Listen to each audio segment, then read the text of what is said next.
is Tony Chaputich, and I've been bringing a series to you concerning the shadows, those things that Paul talked about in the New Testament that were predictive of the coming of Jesus Christ and all the things that were then to happen. This particular part is part 4, is the festivals of Israel. It's very lengthy, and so I'm going to have to break it down into segments. And today will be the first segment. And just by way of explanation, there are 7 primary feasts in the Old Testament, and then there's some that were given by God, and then there's some additional ones that they started that are also included in this chart and in this study that I'm going to be bringing to you. Colossians 2:16 and 17 is why we should even look at this, because Paul said that they were predictive of the coming of Christ. I think it's important we know that he didn't just show up and claim things for which there was no prophecy concerning. There was prophecy concerning this one who would come and die for our sins. It's the salvation story. That's the whole story of the feast that we'll be looking at. Here's the calendar. This calendar is somewhat poorly done, and it's because I couldn't figure out a way to widen it so that you could see the whole thing and see it very well. And so it's kind of scrunched together, and some of the lettering won't give you a full name. You have to read down from it. For instance, April is, their year begins in April. And it's the month of Nisan. If you can see the chart well enough, you'll see that I have that word kind of broken up.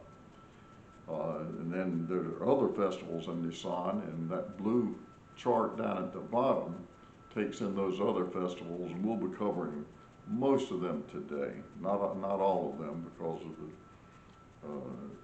it just runs on too long. So we'll stop in that blue chart.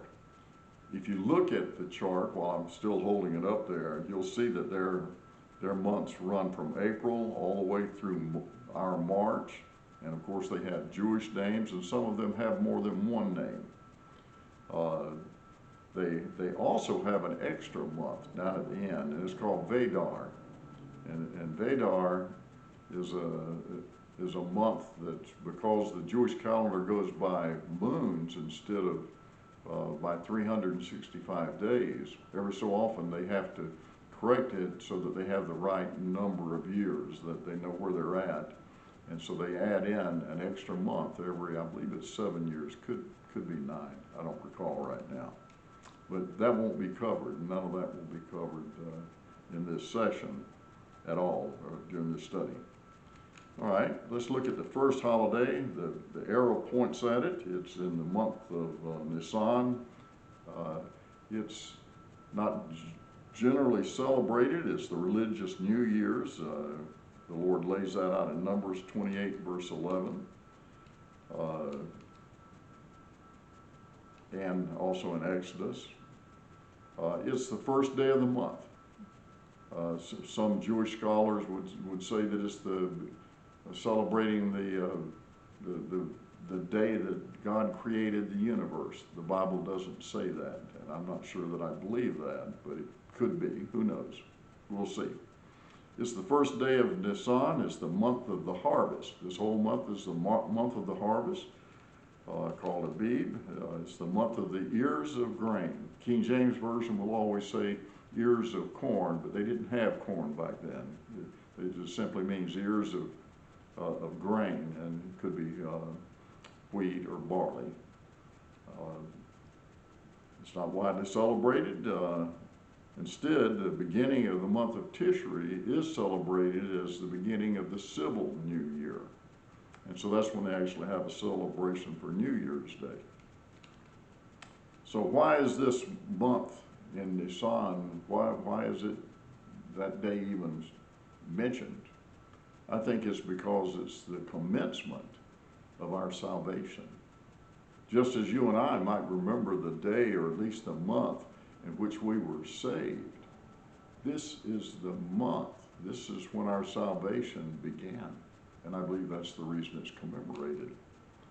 All right, we'll look again for the, notice that that's a double arrow, and so we're looking at two feasts, but we're looking at them at the same time because that's the way they're celebrated. It's the Feast of Passover and Unleavened Bread. Passover is the 14th of Nisan. It just lasts one day. Mind you, the days under their calendar, and God gave it to them this way. The day begins at sundown, and it ends at sundown the next day. And so their days are celebrated differently than ours. The Feast of Passover is the 14th of Nisan. The Feast of Unleavened Bread begins the 15th of Nisan, and it lasts 7 days. And the scriptures for this are found in Exodus and Numbers. We're going down, the killing of the Passover lamb, the ordinance of the Passover, all found in Exodus chapter 12. They're celebrated together. It begins on the 14th of Nisan. Interesting note on this is that the 15th of Nisan, which begins at sundown, the day that Passover ends, is one of those strange days where they include it as the 14th so that they can eat their evening meal on the Passover day. Mind you, when they were in Egypt and they were escaping from Egypt, they had to do all this preparation and all, and then they had to eat in haste, and by the time that it was time to eat, it was the evening, and so they had to eat that lamb that they had killed, and the unleavened bread. They had to eat that right away, and it was not on Passover Day. That day had ended. And so they still celebrate this as if it was one long day with a couple of extra hours on it. It's the only day of the year they do this. In biblical days, the people had to make a pilgrimage to the center of worship. There are 3 festivals where the men had to make a pilgrimage to Jerusalem. This is one of them. This is one of their important holidays they had to make a pilgrimage for. The rituals of the Seder. The Seder is the evening meal taken the day after Passover, and the hours past the day when the day would have ended for Passover, but on the first day of the fruit of unleavened bread. Before the Seder begins, the house is searched for anything made of leaven. I mean, they don't believe that leaven should be in the house. I think it takes on that symbol of sin even though the reason originally they left out the leaven was because they didn't have time to leaven bread. They just had to put together some bread to eat and get on their trip. But it does have that religious symbol of being sin. And so this was to be a week without sin. The chair is set for Elijah. They believe that he had to come before the Messiah. And in the New Testament, Jesus explained that John the Baptist, if you would look at it that way, was a type of the Elijah who was to come preceding the Messiah. Here's some Passover symbols on the Seder table. The roasted lamb bone. It recalls the lamb that was sacrificed, and it's often a shank bone, recalling God's outstretched arm to save his people. Sometimes a roasted chicken leg is substituted. Then there's an egg. I don't find this in the Bible about an egg being there, but it came to be in their celebration that they would include an egg. It's called a chagiga, festival offering. It recalls the lamb sacrificed on the 14th of Nisan, and the lamb offered a week later as a free will sacrifice. There's some interesting stuff about this. I'm not going to take the time now to talk about it. We will talk about it a little later on, connected to something else, and you see the importance of that particular thing. The egg may be roasted or boiled. White egg to them is a sign of mourning and a symbol of the hope of spiritual restoration and of resurrection.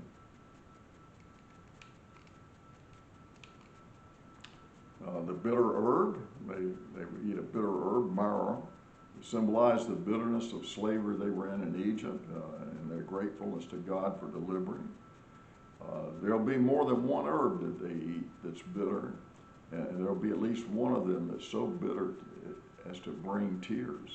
Well, why do they need tears? I believe it's because of Zechariah 12:10. I'm going to read that real briefly. It's a prophecy. And I will pour upon the house of David and upon the inhabitants of Jerusalem the spirit of grace and of supplications, and they shall look upon me whom they have pierced, and they shall mourn for him as one mourneth for his only son, and shall be in bitterness for him as one that is in bitterness for his firstborn. And they do this every time they celebrate the Passover meal. They induce those tears.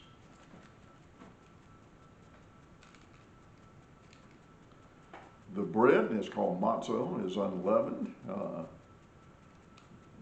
They can't eat that during this feast, as I've talked about. The bread is pierced and striped.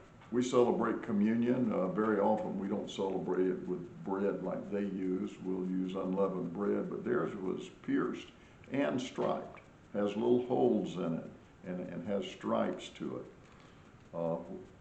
What spiritual significance is that to us as Christians? Well, if you read Psalms 22 and Isaiah 53, you will absolutely see that Jesus Christ was he who was pierced and striped for our iniquities. Here, this is interesting. There are 3 whole pieces that are separated into 3 different pockets of cloth, or a plate that is divided into 3 different parts. The outermost pieces of matzah is said to symbolize the double portion of manna gathered every 6th day by Israel in the wilderness. That's what they believe. Others say that the 3 pieces of bread represent Abraham, Isaac, and Israel, with Isaac being the centerpiece of bread. There are other conflicting beliefs concerning the 3 pieces of bread. The piece in the center compartment is called the bread of affliction, or humble bread, or the poor bread. By some it's considered a token of the coming one, of the Messiah, who would deliver the people from oppression. That's interesting that they would believe that. At the beginning of the meal, the center matzah is taken without a blessing pronounced over it. As is done with all the other food, item by item. They go through, and every piece of food, they ask a blessing upon it until they get to that center piece of bread that's striped and pierced. The smaller part of this center matzah is left on the platter to be eaten with the rest of the meal. Okay? So what do they do with the bigger one? Let's look at it. The larger part of the center matzah is called the afikoman. The name afikoman means that which comes later and is eaten later, like a dessert is eaten later. This afikoman is wrapped in a linen napkin and is then hidden. Children are to search for the afikoman. Kind of reminds us of the Easter thing, hunting for eggs, but here is a piece of bread. And a reward is to be given to the child finding it. Blessed is he who finds the afikoman, I guess. It must be found before midnight, as the Passover meal had to be completed before morning. Interesting. The Seder commemorates not only the redemption from Egypt, but the coming redemption by the Messiah. So if the afikomen is not found and eaten before midnight, the Seder is not completed. They have to find that. They have to. All right, what do we think about it as Christians? John chapter 6, Jesus proclaimed that he's the bread of life and that all must eat and drink of him. John chapter 15, verse 4, eating and drinking of him means that you're to abide in him and he in you, the very meaning of a covenant, to become as one. We're the bride and he's the groom. The three pieces of bread represent the three on the cross. Jesus in the center with the two thieves on each side of him. The afikomen is Jesus. And by the way, he was believed by a small part of the nation.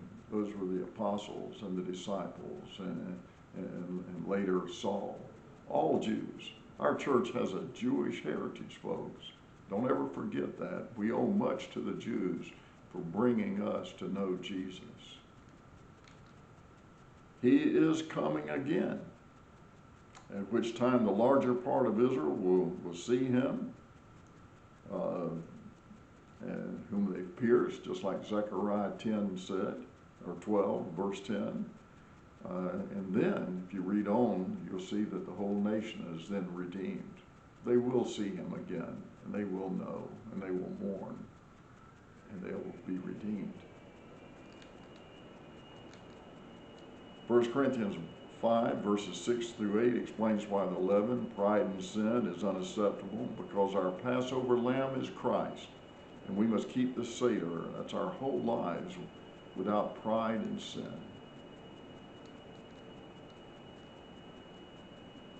And in chapter 10 of 1 Corinthians, 6 verses 16 and 17, Paul says we are one with each other and one with Christ.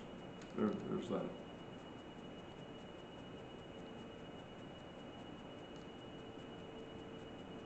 And 1 Corinthians 11, verses 23 through 26, Paul makes this very clear that Jesus was that afikomen. He was the one who died for us. And they're to remember through this whole ritual of communion who Jesus was and what he did for them, and the fact that they're coming again, that he's coming again. He is the one who will come again.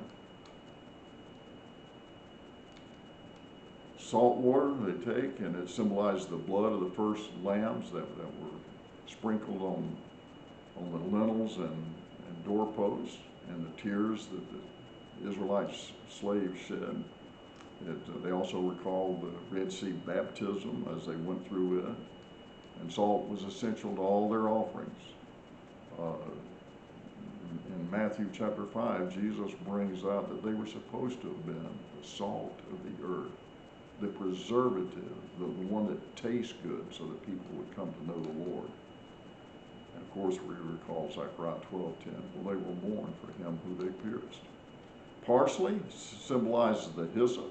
That was the thing that they used to put the blood on the lentils. And it's a cleansing herb. And it's used for sprinkling and purification. And the Seder is eaten by being dipped in the salt water.